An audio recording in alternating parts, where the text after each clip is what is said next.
Ričard, apsveicu tevi ar uzvaru. Pirmo reizi tu esi uz ledus un droši vien, ka daudz emocijas. Var pateikt kaut ko līdzīgu vai atšķirīgu, kā ir boksēt uz ledus un kā ir boksēt ringā? Kaut kāda līdzība ir ar Spānijas cīņu, kur bija slidens laukums, kur grūti nostāvēt.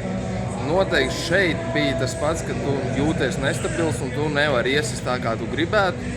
Tu gribi iesist spēcīgi un pareizi, bet šeit tā nevar. Tu kā sitā, tu krīt, ja tu ieliec gurniņu, tad tu krīt. Bet man paveicās, ka es diezgan stabili stāvēju, stabilāk nekā pretinieks un daudz precīzāk trāpīju, tāpēc iespējams tādēļ es arī uzvarēju. Kāds tev iepriekš bija attiecības ar hokeja slidām un stāvēšanu uz ledus? Kādreiz, kad biju jaunāks, 13 līdz 16 gadiem, tad mēs ar džekiem uz dīķi spēlējām diezgan bieži hokeju, bet kopš 18 gadiem es reizi 2 gados uzkāpu uz slidām. Apmēram ļoti reti. Šogad šitā bija otrā reize, kad uzkāpu uz hokeja slidām. Ričard, par tevi daudz varētu stāstīt. Tu nekad neatsaki nevienu izaicinājumu, bet šis bija pavisam kas cits. Šis nebija ne Brazīļu džiu-džitsu, šis nebija Kailo Duru boks, šis nebija profesionālais boks, šis nebija amatieru boks, šis nebija kickboks, šis nebija MMA un tā tālāk. Šis bija pavisam kas savādāks.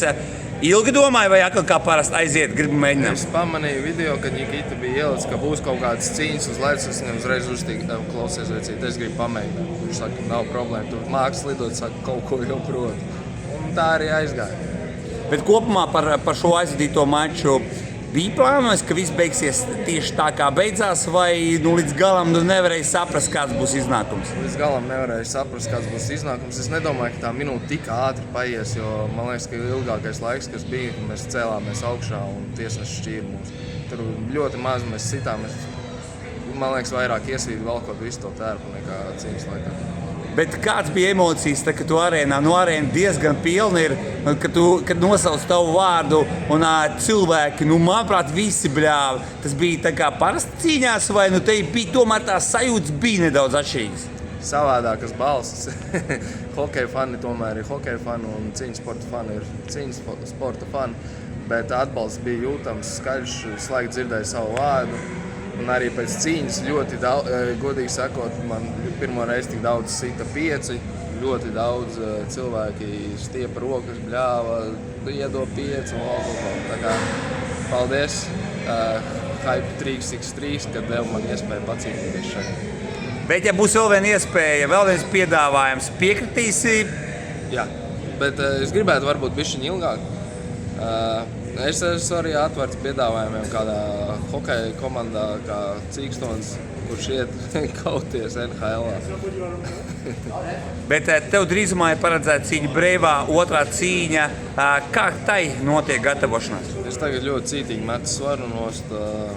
Pašlaik jau esmu nometis 6 kg, tāds bišķi novājis esmu, tāpēc bišķiņi ir kā bija tas mans sniegums, bet es jūtos ļoti labi, ļoti gatavs un 1. augustā tiekamies Bulgārijā.